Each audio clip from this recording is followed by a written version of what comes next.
চাঁদে চন্দ্রযান স্যাং-6 পাঠিয়েছে চীন।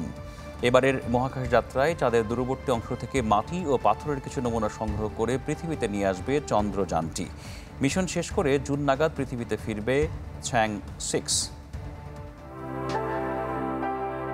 চাঁদে চীনের নতুন অভিযান। হাইনান প্রদেশের ওয়েনচাং স্পেস সেন্টার থেকে লং মার্চ 5 রকেটে করে স্যাং-6 মহাকাশযান রওনা দিয়েছে চাঁদের উদ্দেশ্যে। এবারের চন্দ্রাভিযানের লক্ষ্য চাঁদের দূরবর্তী অংশ থেকে মাটি ও পাথরের কিছু নমুনা সংগ্রহ করে পৃথিবীতে নিয়ে আসা। বিশ্বের প্রথম দেশ হিসেবে এই প্রচেষ্টা চালাচ্ছে চীন। এটা করতে সফল হলে চীনের চাঁদ ও মহাকাশ গবেষণা কর্মসূচিতে নতুন মাত্রা যোগ হবে বলছেন সংশ্লিষ্টরা।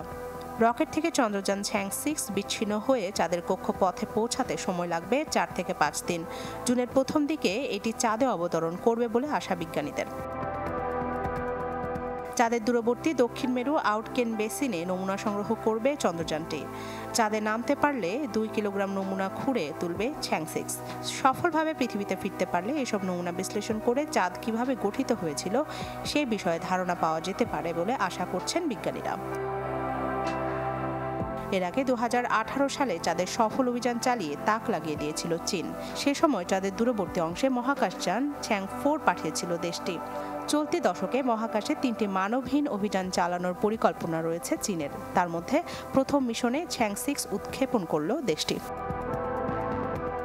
রাখি জেসমিন, চ্যানেল 24।